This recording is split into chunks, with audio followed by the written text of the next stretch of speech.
In my conception, the front face of government is the elected chief minister, not the nominated governor. I'm also a devout person who believes in the traditions and heritage of India. In my opinion, it is a Mukti Kumbh, not Murti Kumbh. So I'm trying to find solutions to problems, not problems in solutions. See, behind every file, there is a human life, there is a human emotion. A governor's job is not an ornament. Governor's job is to be with the people, help with the people, make Bengal violence free, corruption free. We have the pleasure of having Honorable West Bengal Governor Sri C.V. Ananda Bose with us, with One India right now. Thank you for joining with us, Thank sir. So, as the Governor of West Bengal, you have been always at loggerheads with CM Mamata Banerjee. In between, often you have been at loggerheads with CM. How you manage that political pressure? How you manage the equation with CM? See, when I first went there was this snake and mongoose game between the then governor and the chief minister. I tried to change the game to Tom and Jerry. Who is Tom, who is Jerry? That game alternated between us. At times, it is also snake and ladder. Somebody will go deep down, will come up. This seesaw battle was going on. But there was an underlying appreciation for each other.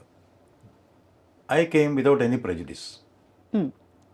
When I joined there, so many leaders told me, and I also knew from the media, that Bengal CM Mamata is a difficult person to deal with.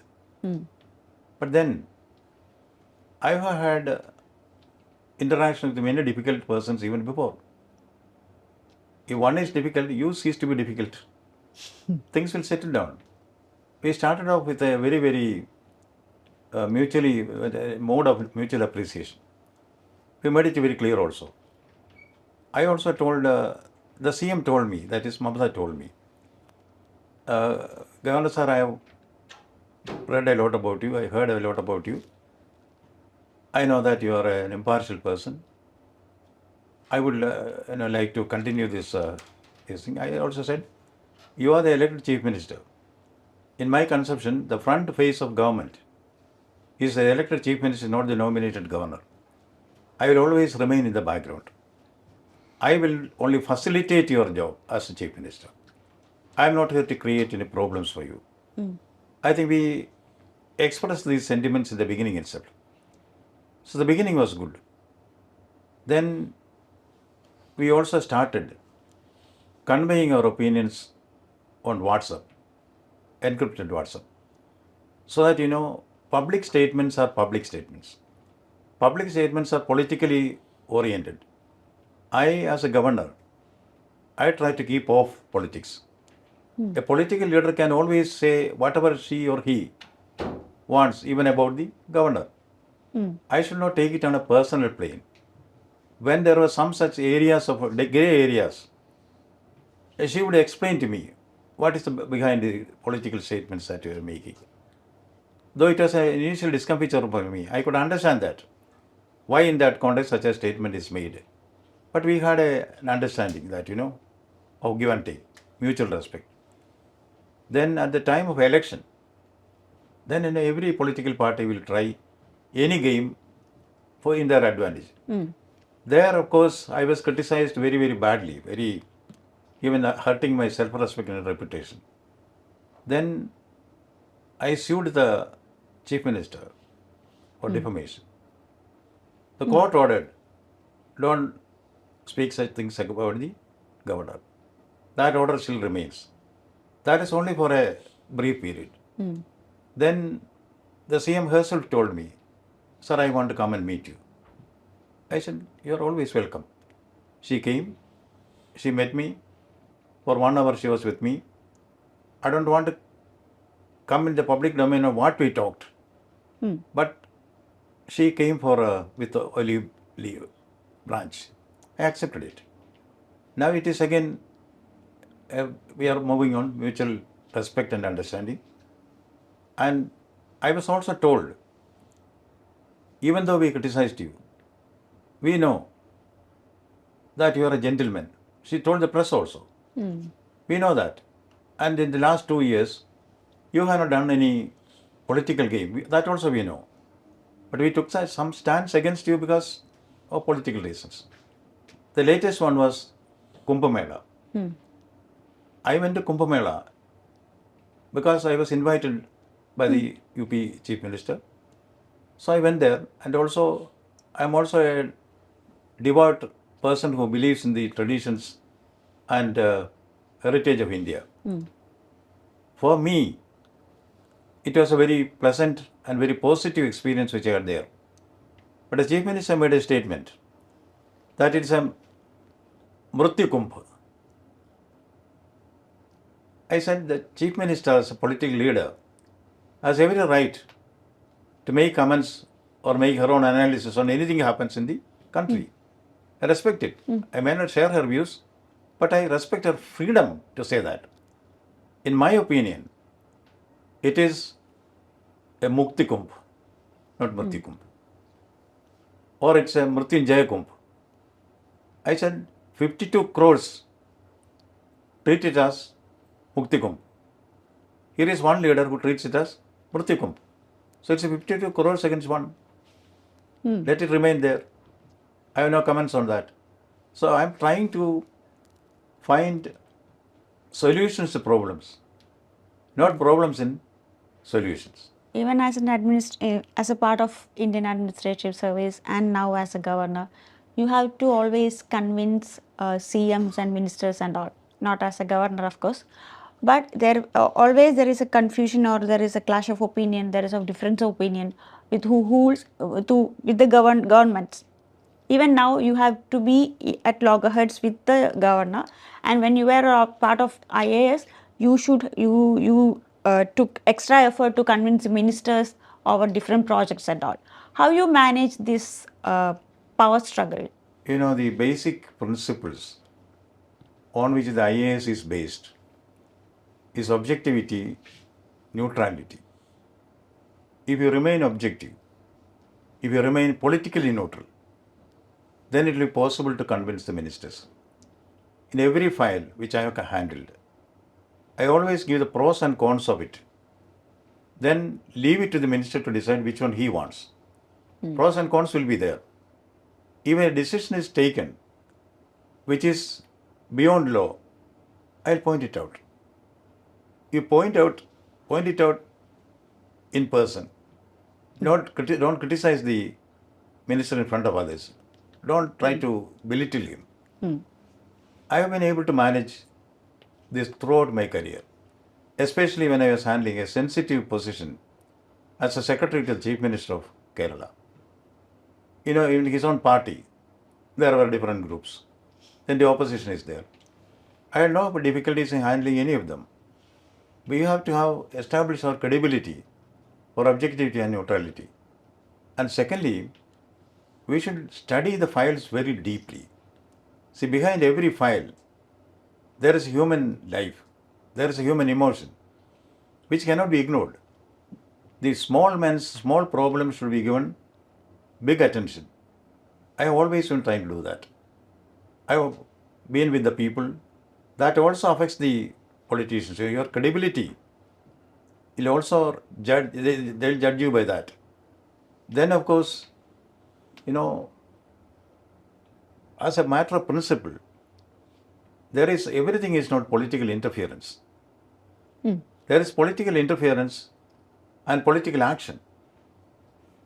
If an MLA or an MP comes and meets the district collector or tries to put some pressures to get the government policies and programs implemented properly, that is political intervention. It's not political interference. Intervention is different. Interference, that we should understand that the empathy should be there. And secondly, I don't listen to recommendations or pressures, but I always respect the right of the politicians to bring to your notice whatever they want. If you can do it, do it. If you cannot do it, explain it very politely that this is why it cannot be done. Most politicians are satisfied with that. Then some of them are haughty, some of them are arrogant. Well, there are ways of dealing with them. Rather than being a passive governor, as you yourself has said, rather than being a ceremonial, being in a ceremonial post of a governor, you have started to do so many things as a West Bengal governor. For example, you have opened the gates of Raj Bhavan to media. You have started a peace room during election violence in Bengal. You have started to make a cultural bridge between Bengal and Kerala and other states. So, what prompted you to act in a way that most of the governors in our country are not doing? You have started some initiatives. You are doing things. See, I respect all the governors. They are all doing things in their own way.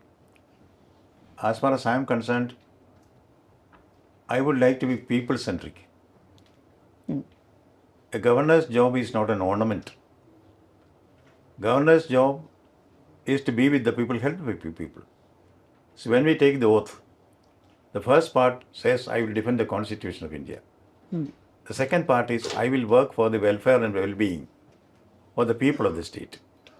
Naturally, your concern should be for the people. So I always try to go out with outreach programs to the people. Now the flagship project is Amar Gram, that means my village. I go from village to village, stay with them, especially forest villages, villages dominated by tribals. Spend time with the whole day, we spend time with them, listen to their grievances and try to solve their problems. You see, this time, for the first time in the history of that Raj Bhavan, a tribal family were the distinguished guests for the Republic Day.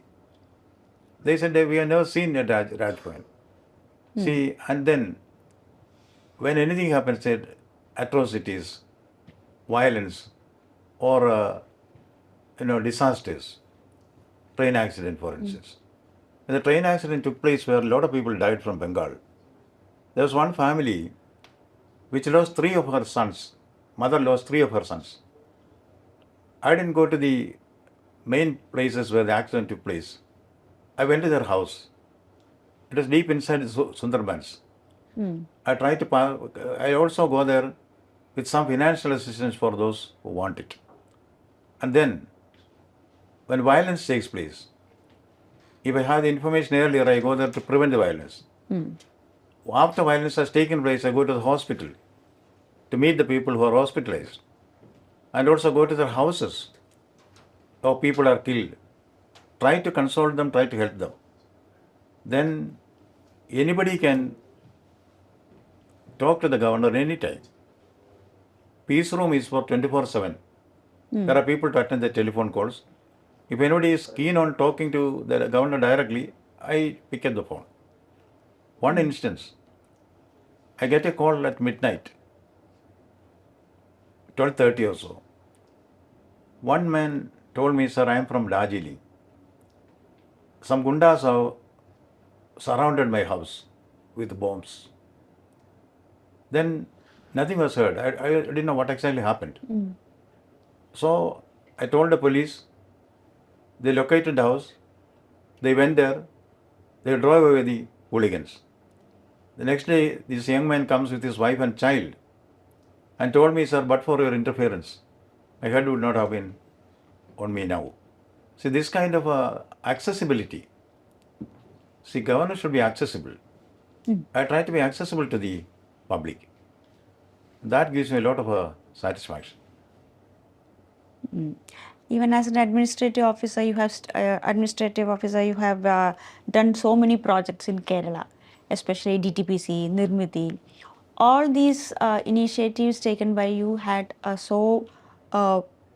it has such a huge impact in Kerala. Even now, it has created that impact. So, as a governor and before as an administrative officer, as you said right now, you are always people centric. And what will be your next movement or next idea that you are going to implement in Bengal? I want to continue my campaign. and use my good offices as governor for two things. Make Bengal violence free, corruption free. The two canker that is eating the body politic there are violence and corruption.